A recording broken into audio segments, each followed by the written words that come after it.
what's up, man? It's your boy D, and I'm back on my porch once again. And today, I got my girl. Yo. He's stuck. My name is Kemba White Dupree. No, I was about to say Kemba White Dupree. I do got. Hold up. Now, when I was at your show, I didn't interrupt you now one time. You are absolutely right. So look. I have the tendency to do that. So today, I got my girl. She come all the way from all WBOK to come sit on the porch, man. My girl, Kemba White Dupree. Man, look. If y'all listened to the show last Friday, when we ended on a note that a lot of people get upset, and some people be like, let's go ahead and talk about it. Mm-hmm. You know what I'm saying? And I was like, man, you need to come sit on the porch where you have free access to say what you want. Because you know when you're on the porch, you get to say and do. You can do what you want when you're on the porch. Like, especially when you uptown. Yeah. You know what I'm saying? Especially when you're uptown. You can come sit here and do whatever you want. Absolutely. So, when we left, if you remember, you had brought up the Black Church, right? Then you brought up, then the one that kind of stuck with me and my homeboy was the, if you cheat, I'm going to cheat back. Yeah. Absolutely. Yeah. And I stayed on that. So, I'm back home. My mom is from back in town. That's Flint Grillbridge Hospital. My mom was born there. My mom was from the B.W. Cooper Housing Project, otherwise known as Calio. Oh, you uptown. Yeah, and well, I'm uptown and I'm downtown because my daddy from Sixwood. My daddy, when he was raised, he was raised on DMville, Iberville, and Claiborne. So like, I'm a city girl. I'm from the city. I didn't move into a different parish until after I got married. Okay. So I've been married 19 years now. But like this home, my grandmother used to live on Marengo. Damn, you all the way through uptown. My son, he was born the day after Katrina. He was born at Baptist Hospital the day after the storm hit. And like when they flew him out, which was 3 months early, they flew him out from Baptist Hospital. Oh boy, ain't you glad you went? Oh, listen. That foolishness that went down? Well, I have different opinions about different things. It's probably not going to be the favorite opinion of like the people because like, oh, they shouldn't have did this. But like, if you have been in the hospital, like we were in the hospital, it was miserable in there. And so like some of those people would not have made the transport. Some people would have not made a safe journey. And then I am in nursing school. I was a teacher for 16 years. I was an accountant for 8 years. And so in nursing school, even now, the idea of losing a patient, regardless of the circumstances, I don't know how I would emotionally unpack that. Right. So I don't have any judgment as it relates to the staff, the medical staff, because I know that while I was there, they fed myself, my husband, and my mother, who was there with us, and they made sure my son got out of the hospital, who was on a ventilator before the lights went out, like the generator power and everything else. So safe passage, safe care.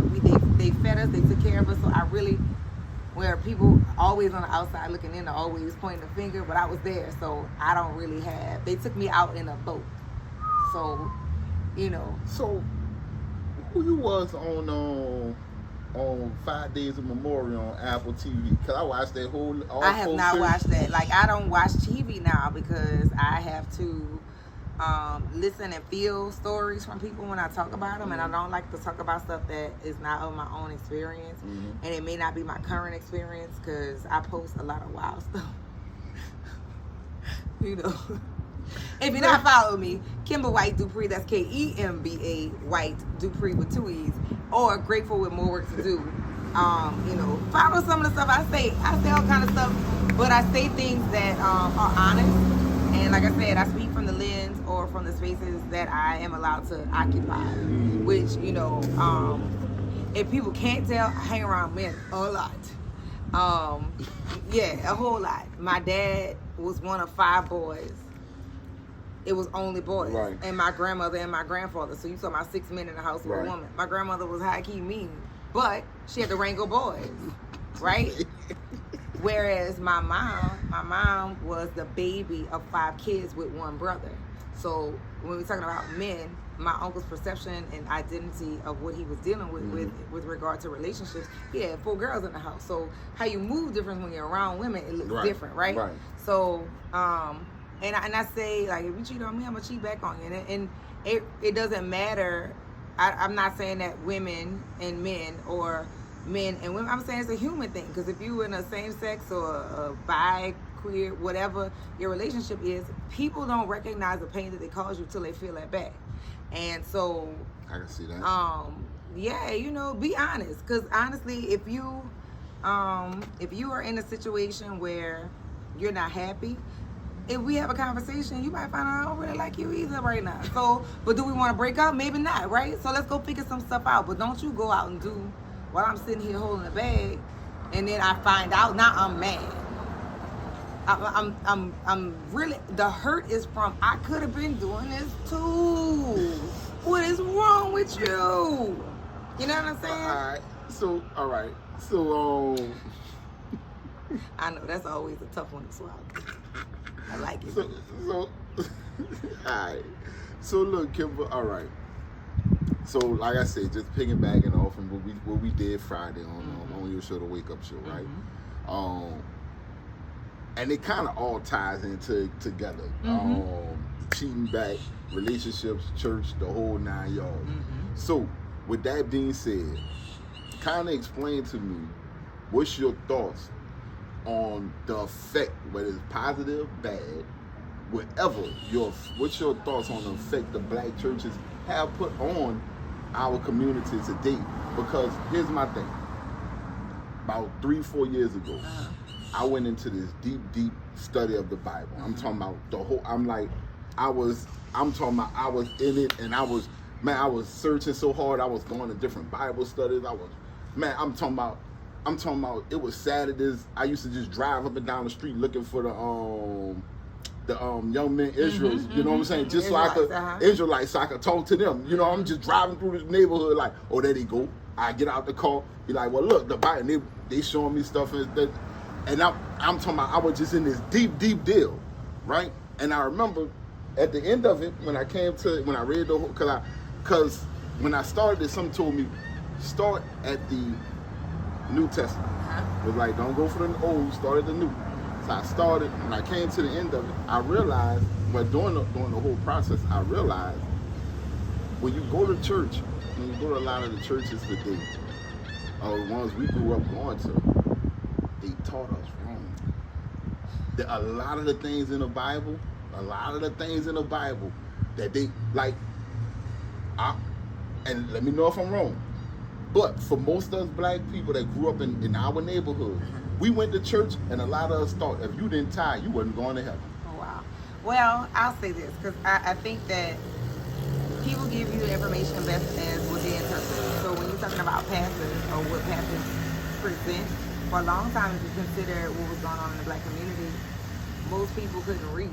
So you had to entrust your faith and the teachings of your pastor as accurate as law, because if you couldn't read it and comprehend it for yourself, then you were left to their interpretation, right? So I'm not going to say right or wrong, and then given the conditions of how Christianity was given us, I think it was very fear-based.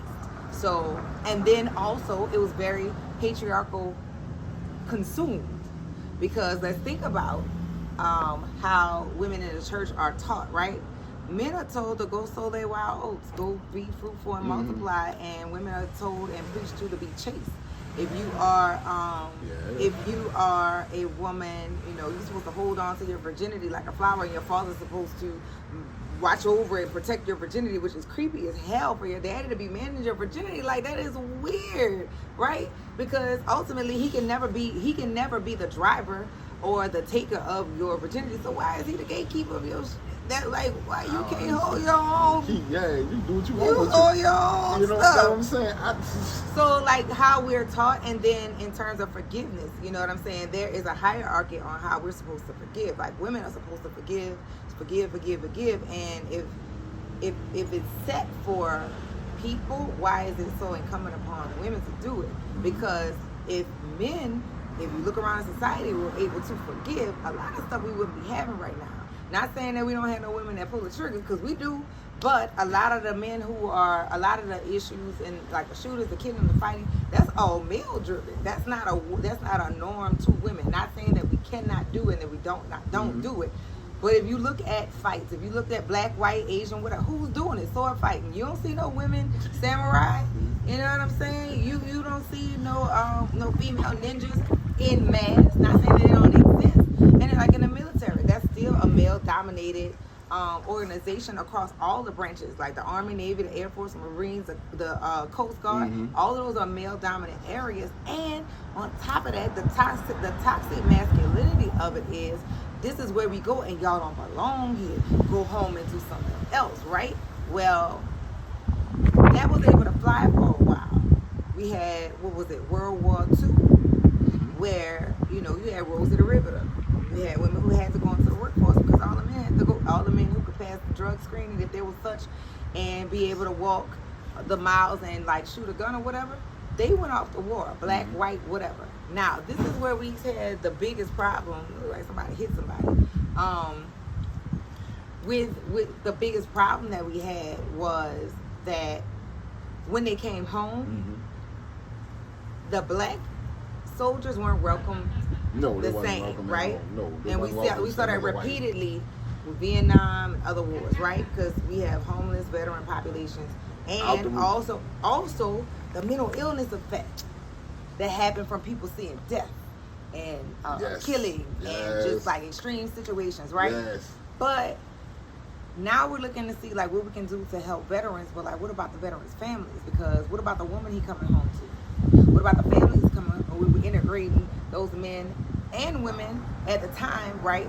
But men and women who've gone off to see the most horrific things back into a family. What's the impact of the black family for that? Right. He coming in, and now he got to take what he didn't saw for the last year or two, and damn, that's a lot of things. Now, add into it with our community, right? When we're talking about black men, and this is my issue with some black men, because I constantly have this conversation, because I know, like, even with my listenership, some of the men be like, stay in your place, you're a woman, right? They won't say it to me, because if you called in and say it to me, I'm going to tell you my response is whatever the response is that day. But we are human, what makes us different is hormones and how we're able to participate in the recreation of life. But your mama died, you gonna cry. Right. My mama died, I cried. Right. If your daddy died, you gonna be upset. Whether your relationship is good with him or not, that's the loss of a parent. My daddy died, I'm still dealing with that right now, right? That's human. Now, when we're talking about things like cheat back, yeah, she gonna cry. But if you get cheated on, what you gonna do? You might not do it in front of your boys. That's gonna be a good kick in the nuts or a good kick in the chest. You got your head hanging, because I know, like that's the thing, right? So I think that religion has pigeonholed people into certain ideas and pigeonholed people into certain mindsets. I want to know if women have to be so forgiving but still deal with the weight on their shoulders. When do men get to be vulnerable and say that things aren't okay for them? So hold up, now time out. I'm gonna push back on that a little bit, right? What you just said, right? When do men get to be vulnerable and say things aren't okay for them? When would a man be able to have the woman, the black woman, back him up in that situation? Because check it out. I'm about to show you something. If a black man, now here's the deal. A woman, my wife, you as a wife, most wives, right, could go pick up their husband's phone, right? And if he got a code on it, locked up, whatever the case may be, she could say, give me the code or whatever, or come up with a million reasons on why she should be able to look through his phone, right? Right? And nobody finds that wrong. Nobody say nothing. Therefore, if he challenge her on it, the first time she tell friends or whoever, they're gonna say, girl, why he didn't want to let you? That's a shame. He should let you go through his phone, right? But the moment the man do that and say, let me see your phone. What's the code? Or he go through it. The first thing the woman label him as is what? Oh, you insecure. Oh, you acting like a little Oh, you doing this? Why you gotta go through my phone? Here's my pushback, because I think on either side, you're talking about two people who are either not willing to be transparent and two people who are not willing to be straight up. That's not a man-woman thing. And I'm saying this to you because...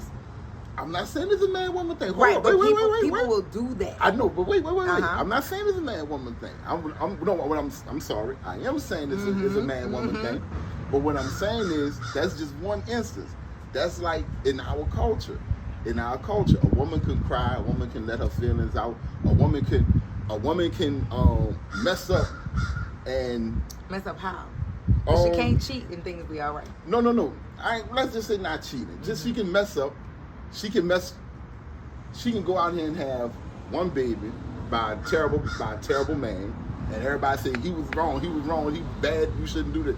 She go have another baby by the exact same man that she called terrible, and everybody gonna be like, oh, don't worry about it, we gonna help you move along. That's not really an excuse of her, that's an excuse of his bad behavior and her poor choices. What you mean that's not a... I'm saying, well, no. Uh-huh. But wait.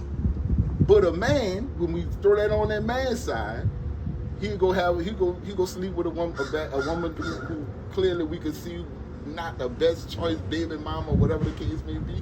And if he do it again, what our culture, I don't feel bad for him. His behind should have never went slept with that other one like that again. I don't know. Come on.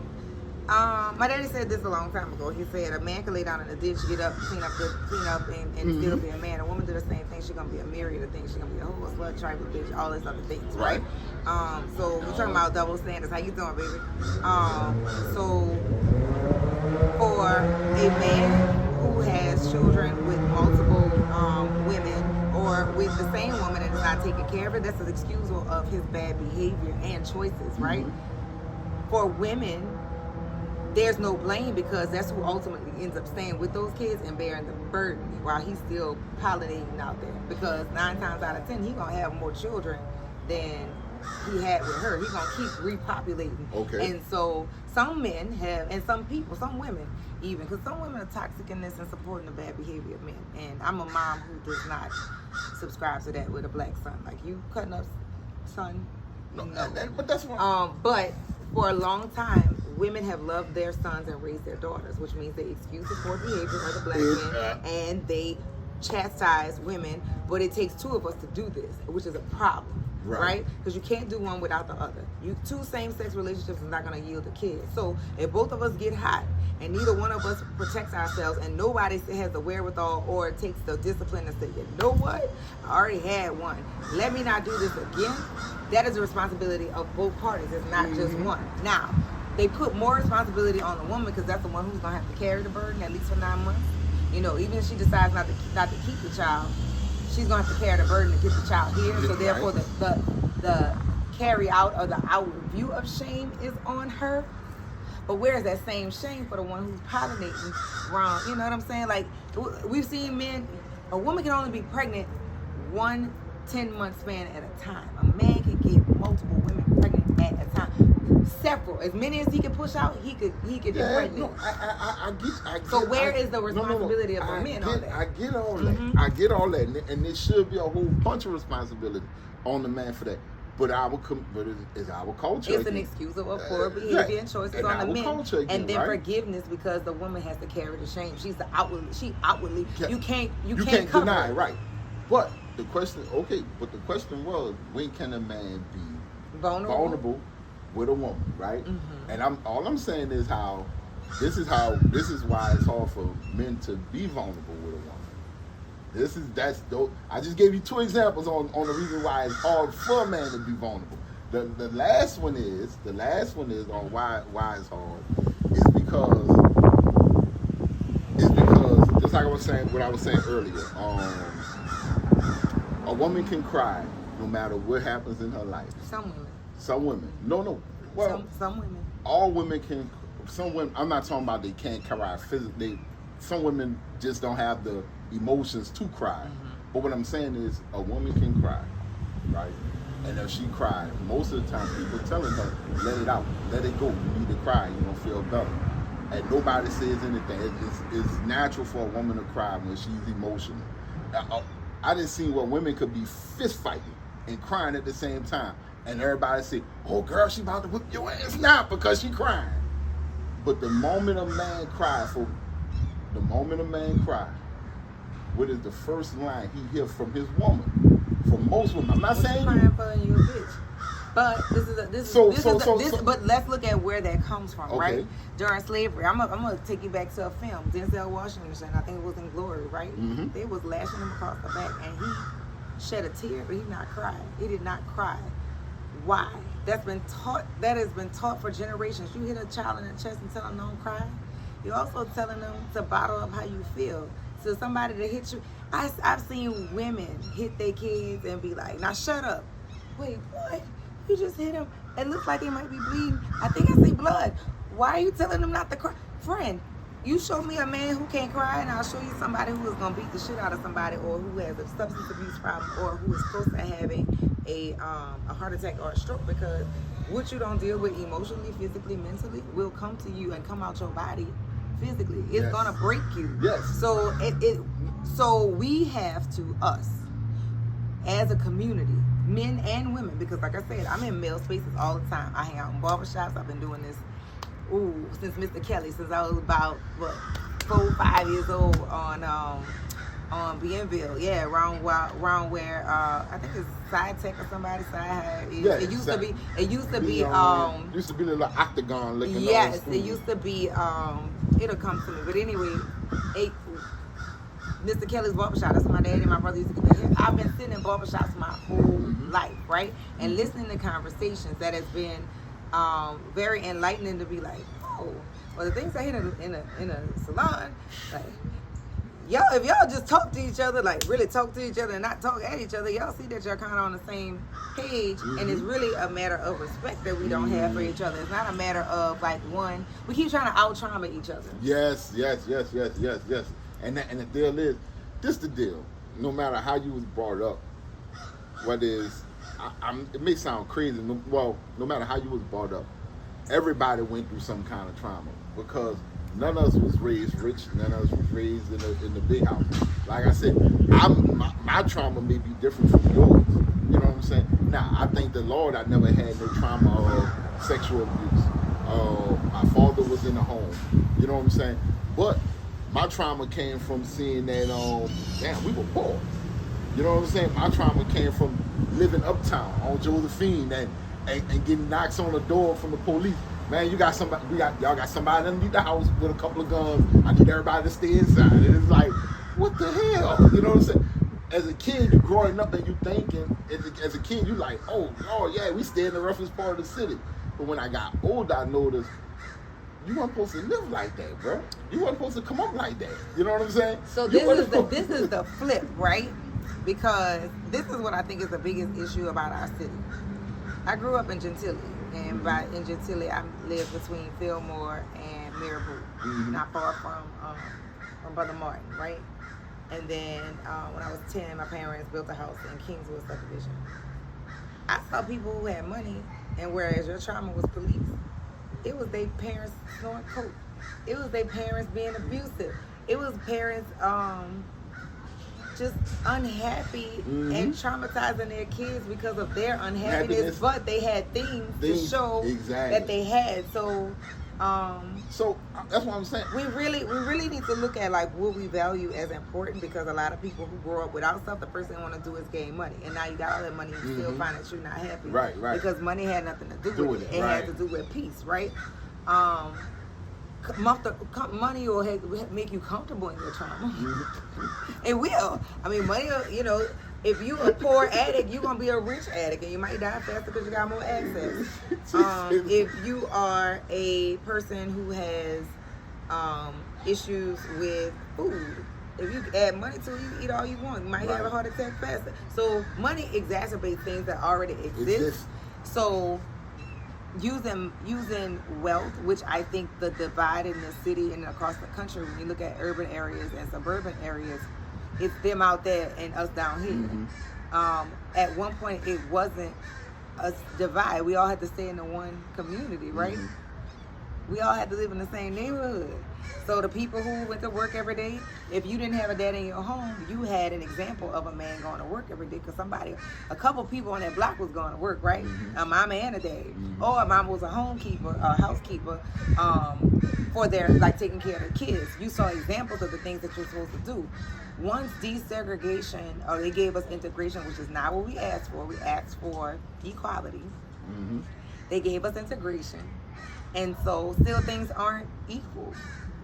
We're still looking at schools in the inner city that are poorly funded. We're still looking at schools that are in the suburbs or where people pay more taxes, or where redlining has not impacted those neighborhoods, where schools are getting equal, good funding. Then we have activities, right? All of the places in urban areas, they tend to get the short end of the stick. Why?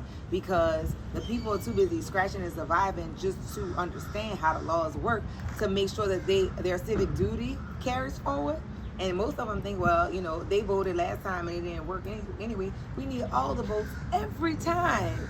We need it every single time. We need the people to turn in and turn up.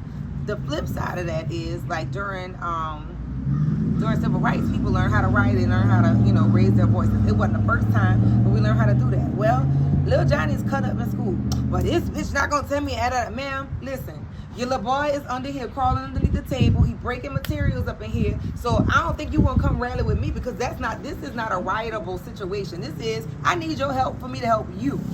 But you ready to pop up. You better give me my iPhone, sis. You and this iPhone, go deregister this boy. Or this little girl. Because at the end of the day, I want to work with you to help your kid. But we so quick to pop off at people and don't tell. We should see now that don't tell my child what to do generation did not work out like you think it was. It is garbage. Nah, real talk, it is. That don't tell my child crap that's garbage. I'm talking about, because right now we live in it's really a shame. And like when I had the kids on, I was talking to them and I was asking them how do they feel about how people could make a judgment about them without even knowing them when they see them. And it's really a shame that when you see a teenager today, the first thing you do is, if you have a weapon on you, is clutch it. And you looking like, I'm waiting on you. Come on, I'm waiting on you. And that shouldn't be. You know what I'm saying? I shouldn't see a group of teenagers come walk down the street and the first thing I'm gonna do is turn to this bag and just be like, all right. I used to fight, which I don't understand. These kids don't know how to fight. You know what I'm saying? So and not that I think fighting or physical assault should be the first move, but at least everybody at the end of it gonna be able to live and walk off from the confrontation. That pick up and squeeze is it shouldn't be the first resort. And but I'm gonna say this about schools. Y'all don't want the kids to fight. You want zero tolerance fighting in the schools. Well, what they gonna do? What they gonna do with the aggression? Because if I can't get to you here and run up on you right here, and we, because most people after they finish fighting, either they're gonna have a mutual respect for each other, or they're not gonna talk to each other. But they both get to what I don't want to do this no more. That's it. But what y'all want to do? What y'all want them to do with that aggression? And then that whole sit up, sit straight, look at the teacher, all that other stuff. I don't learn like that. I don't learn well like that. And I know for a lot of kids that doesn't work for.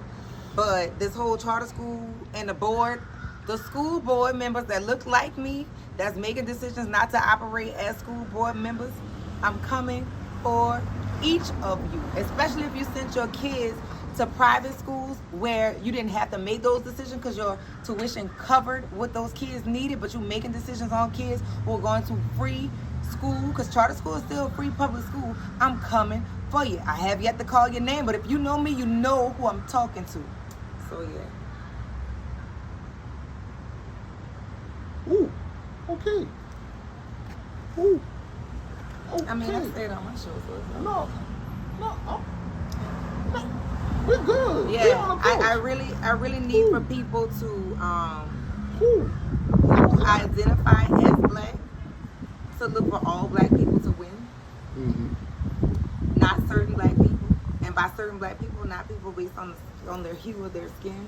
If they identify as black, then we all need to be protected under that umbrella because we're black, not because you send your kids to Cabrini, St. Og, Ursuline, and all those other schools, because You got a couple quarters above your lunch money and you send your kids there. All kids who go to school should be getting appropriate education. And if you're sitting on a board where the law says all children are entitled to free and appropriate public education and you're not doing your duty as such, you are a criminal. Wow. I never looked at it that way. But what I can tell you is, yes, I send my children to private school. My son, he just graduated from De La Salle. But my thing is, it's almost like, I went to public school. Grew up in the public school system. Went to Fauché, Wilson Fauché, Mahalia Jackson. I grew up in the public school system. Me too. But it pains me to see that when you go into our public schools, some of the teachers are handcuffed into where they can't do things. The principals and the administration is like, oh no, we're gonna do it like this because this is more this, and you looking like, dude, how these children gonna sort of like, it's almost like, put it like this here. This is what I don't like. Mm-hmm. Put it like this here. Just so you can get your numbers up showing that you passed, that you graduating students, you giving them, they seniors are graduating with maybe on the 10th grade level. Because they get over here to these colleges to take their entrance exams and look at the ACT scores and they're telling them, oh, you got to do a remedial class. What good is that doing that, child? So I'm going to tell you about two schools, the two last schools that I taught at. One was the principal, the very last school, the principal was black, but she was black like this. With green eyes. And she had a population of school that was Arabic, Haitian, Hispanic, black, and I want to say maybe we had another nationality or a couple other nationalities that you just didn't know, right? And didn't care how you got it done, but as long as you got it done, wanted you to manage the kids and all those other things, right? But very vengeful. Didn't talk to the teachers. If the teachers aren't happy, your kid's not going to learn well. And rather than coaching teachers so that everybody would vertically align, like these kids left off here, they're not doing well, so when they get to this is where we take off the ball running. Everybody operating in silos. That don't work like that, right? As a parent, you can't do that. Hey, wife, you do all right. You do this, all right. Or husband, you do and the kid like, well, when do we apply this? You got to talk to each other to make this happen, right? She is no longer a leader, or last I heard, she was no longer a leader at any school. She's not working in the role of educator. She is an educator, but I don't think she's working as an educator right now. The previous school to that, a white lady, I don't have any black friends. I don't have any white friends. All of my friends are black. Oh, your people don't like you? Well, I don't trust you.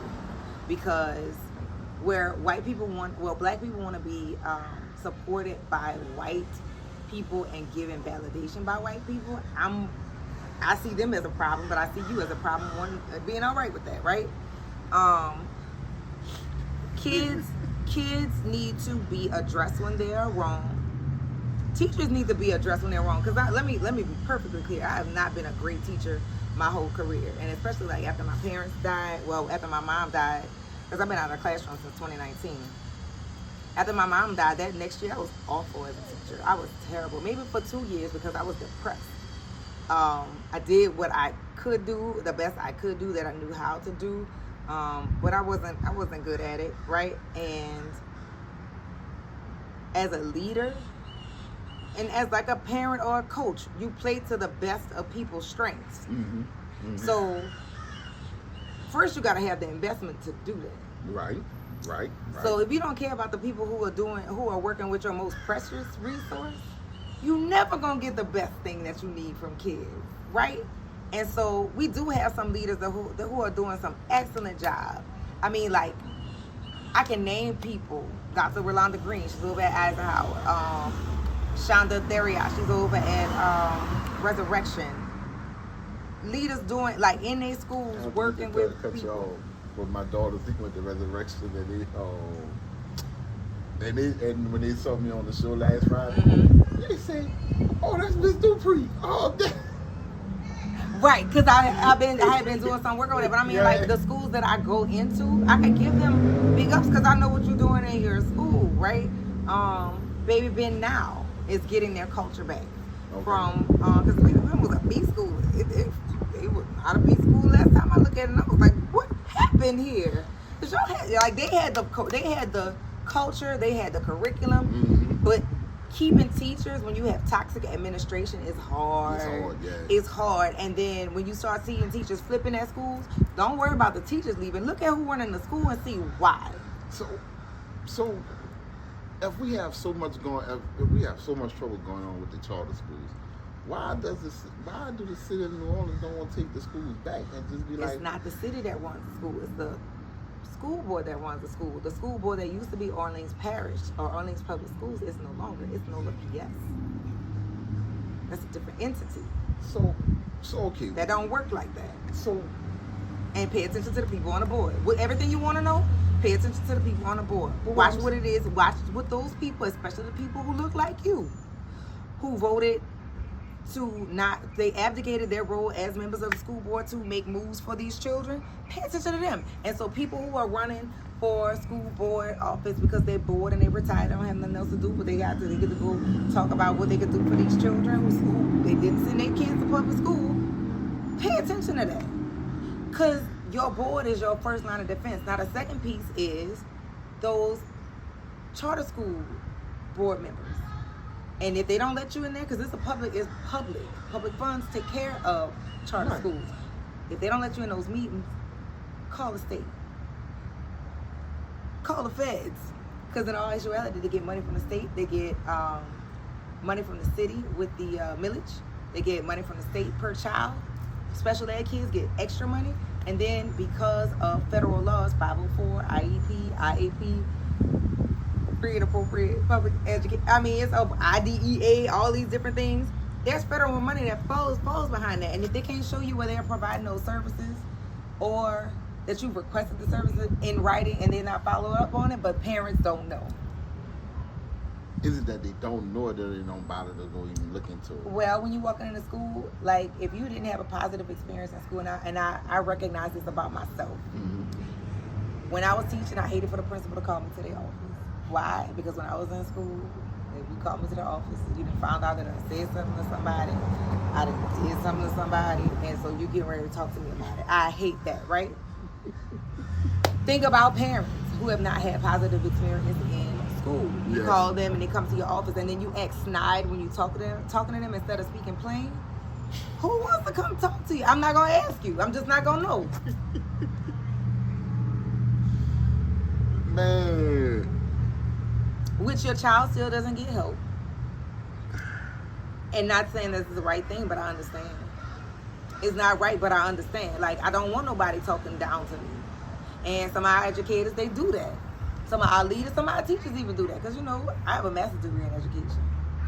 Damn. So, like, I'm talking to you like this, I'm going to talk to my parents like this and make it plain for you. And then you can say that I want this or I don't want that. But, you know, some of us get all fleur de lure. And so, therefore, and Johnny and Caitlin, they need to do like this. Ma'am, what are you trying to say to me? Say it regular.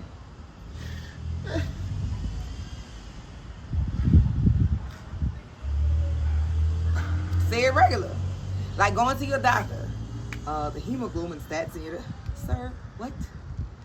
Your cholesterol too high. All right. I think I know what that word is. Explain to it's too much fat in your blood. Oh, so what do I need to do? Drink more water. Make sure you eat foods that have a lower fat content in. Oh, okay. So that means I can't eat fried chicken? Well, I mean, you can eat fried chicken like once every 2 weeks. Oh, okay. All right. That's plain. Versus... Your sugar levels are out of control and what does that even mean? Talk to me regular. Because just because you went to medical school don't mean I went to medical school and that I don't understand the terminology that you're using. And after you've explained it in your terms, if it's not useful to me, what's the point?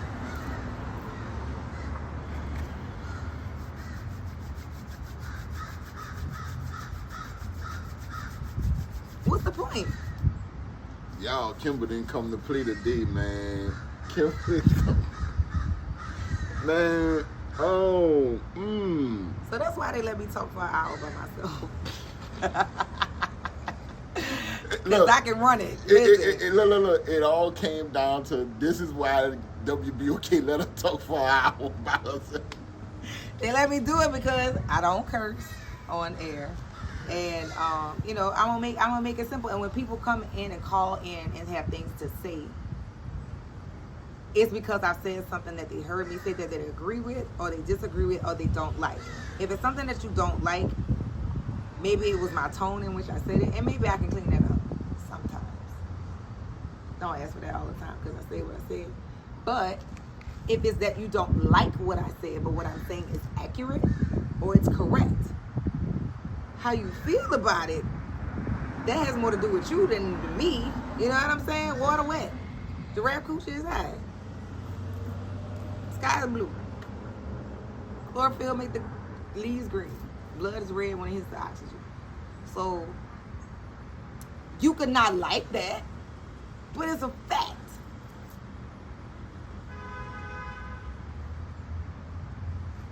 What's happening? I don't understand what's going on. Remember how I used to look out here, man, way back then? You know, how the bricks used to be over there and everything. You know, yeah, and people just walking all over, all over the place. You know, cause if I'm not mistaken, was this the LD court? I don't know. I don't know. I had a boyfriend named Tony that lived in Magnolia Project. Yeah. It was years and years ago. I don't know what Tony is, what Tony do. I don't know Tony alive. I don't know. But it was brick. Yeah, it was brick. And the crime they was complaining about where they ran everybody out to the east. It was supposed to decrease the crime. Well, where? When? They not? Do they still do the Tuesday sweeps up here? You know. I don't think they do it that much up here because it's been gentrified just a little bit. A little bit because they using too. They just using something different. They use stuff that come from the subscription place. They go get from the RX. They pill bottles. Until they can't afford it no more. They without the one writing those scripts. Meanwhile, black women dying in childbirth. Rich black women dying in childbirth. Like, how, sweet? Why? I know you hate us because you ain't us. And I get it. But listen, we are the mothers and fathers of creation. Get with it. And roll with us or get rolled over. Because to be honest, we are teaming up and we are starting to single out the people who are not with us for the projection and the progression for us. I see that happening. I see it happening in law enforcement, and that's the police and We got more black people in leadership. Like, you grew up here, you remember the Jump Out Boys, you remember head busters, you know what I'm saying? We have constitutional policing. And to be honest, with some of the crime that's been happening, where are the Jump Out Boys? Because, like, for real, we shouldn't be having people, the amount of murders that we've had this year, shouldn't be. And wait, when did Chef become the whole straw, and who let that happen? Who the hell left the gate open? Because I remember traveling up and down Chef Highway. I ain't see nobody busting it open on Chef. When did that happen? Somebody tell me. I don't. I thought, I was like, wait, did she work at She's or did she work at the Spider? Because she on Chef Highway. I tell her, we're going to bust it down. Bang it up. I mean, when did this happen on Chef? Help me, Holy Ghost. I don't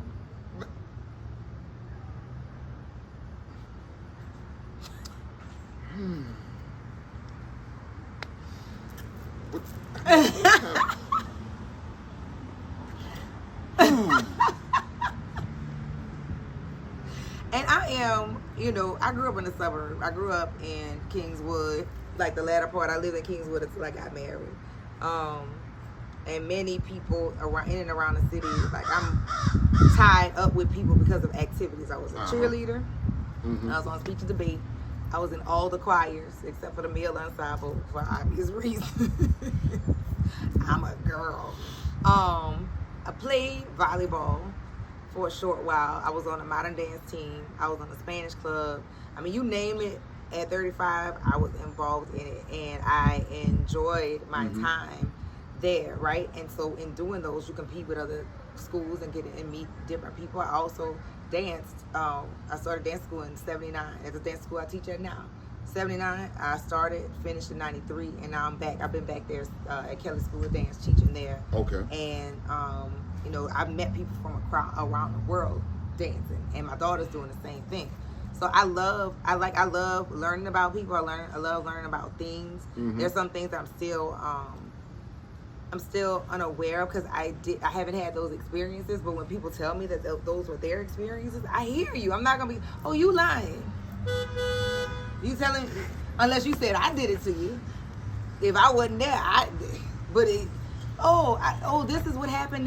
You lying. You ain't never met Martin Luther King. It's like, if I wasn't there, I can't say you're telling a falsehood, and I believe you until for some other reason I have not to. Right. You know. Right. But we have too many people telling people how to feel, how to live, how to this, that, and the third. You know, especially with the culture here. Dear white people, don't move next to a bar. If you don't like loud music played after a certain time. Anybody who's lived in that house next to that bar, they ballroom over there. That's what they do. If you don't like the noise for parades during parade season, that's why people buy houses along the parade route. Well, that's not really why people bought houses along the parade route. People bought those houses because during segregation, those are places that they had to live. So now that it's hot and popping and you won't buy over there, stop complaining about shit that was going on before you even thought about coming here. Go live in Slidell. But they got parades over there. Go live in Mary. Got parades out there too. Stop stealing from the culture or expecting unnecessary things and unrealistic things from the culture and then trying to rewrite it. The culture is the culture. And it's for the people. Not saying that people who are not natives can't participate in the culture, but don't come rewriting no new cultures. Give me a dime. I only have 16. No. I agree. I told y'all, man, Kemba came to bring it, man. It bought. Are you still pausing? That is so funny to me. So you got to come back on because we got more to talk about. When you want me back on, Kemba? I'm coming. I'm ready. So I got relationships coming up this week and some mental health things coming up this week. But like next week, for sure, because I took off 2 days. I needed to take some time off. And so like today is my second day off. That's why, you know, it's fresh. It's rolling. I done been out in the Peace. I done went on to Lincoln Beach with Reggie, sat down and put my feet in the sand, watched the water, caught some waves and stuff. And I feel refreshed. I'm ready to hit the airwaves tomorrow. But I really, my biggest message is black people specifically, we have to stop trying to out-trauma each other. We both have things that we have seen. It is hard to be a black woman in the United States, in the city, in the country, in the world, but it's hard to be a black man in the city, in the country, in the world. And one experience is not worse than the other. They're both the same. They're both bad experiences in some cases, just in different ways. And how the world views us and how we view us compounds it. We gotta get away from that. We gotta find a way to unite, you know what I'm saying, and get away from the isms, the colorisms, the I got more money than you isms, all of, well, I'm better than you ism. We gotta get rid of the elitism, because it's ridiculous. Because on the books of the law, black, Negro, African American, same thing, and the same sentences are always harsher for us than they are than them. Until we come together, we vote right, we stick together on the fact that we need laws and legislation to support and protect us. And then y'all can go back and say, I don't fool with her, but we got laws for us, y'all. You know, all right, high five. All right, black people got laws that's going to support them, and keep it pushing. But stop letting your disdain or dislike for whatever it is about this other black person who's still under the same umbrella as you. You get stopped black. You get stopped black. You in jail black. We have to figure a way to unite under the umbrella, because we don't have enough numbers to keep chopping up the blade. I know, huh?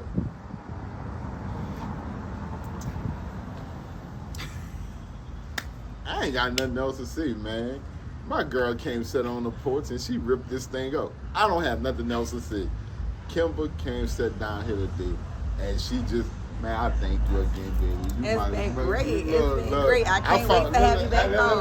Look, I found a new friend, man. I found me a new friend. Y'all, go check Kemba out on WBOK. Please go check her out early in the morning. Yes. So WBOK, the Wake Up Show from 6 to 7, and then the Front Porch with Grail and Brian Banks from 9 to 12. On Thursdays from 10 to 12. So tomorrow 10 o'clock, not 9. And follow me on my socials. There's always something coming up. Happy early Father's Day to you. Thank you, baby. Thank you for being a great father. Tell your husband the same thing. Yes. Thank you, baby. And we do have great black fathers. We have a myriad of great black fathers. Don't let the news tell you otherwise. I know because I was raised by one, and I'm raising kids with one, and I'm friends with several of them. What's up, y'all? So yeah, Say, bro, Kimberly came and tore my damn porch up. Man. Tune in. I'm coming back. And when it's time for a relationship show, yeah, I'm coming back for that. Even if I'm not invited, I'm coming to pull a chair up, a stool up on the stage. I am not above it. People, I ain't going where I'm not invited. Watch. Man, Kimberly came, sat on my porch, and man,